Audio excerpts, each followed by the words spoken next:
జిల్లాలో అతని మాటే శాసనం. ఎవరికి ఏ పదవి దక్కాలన్నా, ఏ సీటు కావాలన్నా మొన్నటి వరకు ఆయన ఆశీస్సులు తప్పనిసరి. ఆ పార్టీలో ఆయనదే ఫైనల్ డెసిషన్. అయితే సీన్ మారింది. 2024 ఎన్నికల ఫలితాలలో కూటమి బీభత్సం సృష్టించడంతో కనుమరుగైన ఆ నేత 2 నెలల తరువాత రాజకీయ తెరపై కనిపించారు. పార్టీ పదవులకు రాజీనామా చేస్తున్నా అంటూ తాపీగా ఒక లెటర్ పంపారు. ఇంతకీ ఎవరా నేత, ఏమా కథ తెలుసుకోవాలనుకుంటే వాచ్ ది స్టోరీ.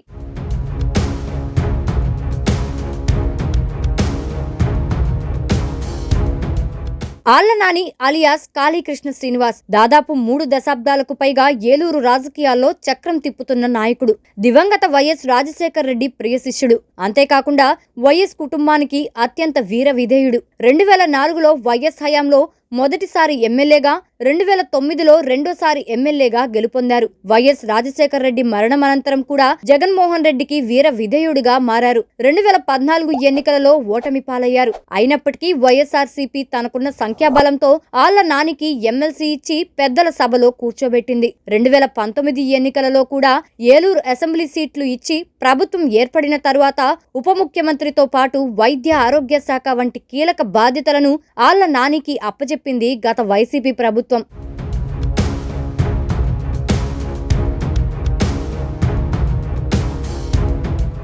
ఇక 2024 ఎన్నికలలో ఎన్డీఏ కూటమి దెబ్బకు అత్యంత ఘోరంగా నాని ఓటమి పాలయ్యారు. ఎన్నికల ఫలితాల నాటి నుంచి నేటి వరకు ఏలూరులో ఎక్కడా ఆయన కానరాలేదు. కాగా సడన్ గా జిల్లాలో తన పార్టీ పదవులకు రాజీనామా చేసినట్టు ఒక లేఖ రిలీజ్ చేసి జిల్లా రాజకీయాల్లో చర్చకు తెరలేపారు.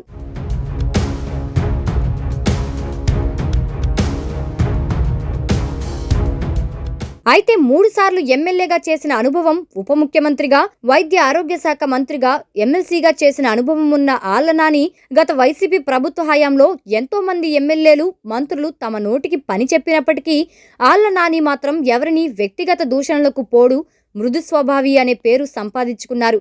అయినప్పటికీ ఎన్నికలలో ఇంత ఘోర వైఫల్యానికి గల కారణాలేంటో కింద కేడర్ లెక్కలు వేసుకుంటున్నారట. అయితే రాజకీయాల్లో తాను తప్ప మరొకరిని ఎదగనివ్వరు అనే విమర్శలు సొంతం చేసుకున్న ఆళ్ల నానికి రెండవ కేడర్ అంటూ, రెండవ స్థాయి నాయకుడు అంటూ ఎవరూ ఉండకపోవడం, అదే విధంగా ఎదిగే వ్యక్తులను పరోక్షంగా ఇబ్బందికి గురి చేస్తారు అనే విమర్శ కూడా పార్టీ క్యాడర్లో ఉంది. మరోవైపు ప్రజలకు సైతం ఆయన అందుబాటులో ఉండరు. జనంతో ఎక్కువగా కలవరనే వ్యతిరేకత ఆళ్ల నాని వైఫల్యానికి ముఖ్య కారణంగా చెప్పుకుంటున్నారు.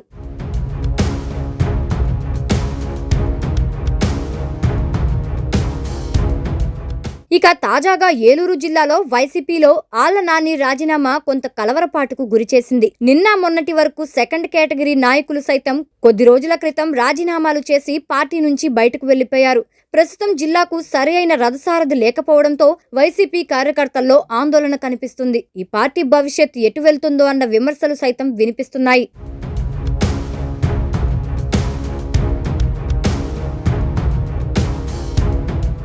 మరి వైసీపీ అధిష్టానం ఏలూరు జిల్లాకు కొత్త నాయకత్వాన్ని అందిస్తుందా, లేక ఆళ్ల నానిని బుజ్జగిస్తుందా అనేది ఇప్పుడు ఆసక్తి రేపుతుంది. మరి ఏం జరగబోతుందో చూడాలి.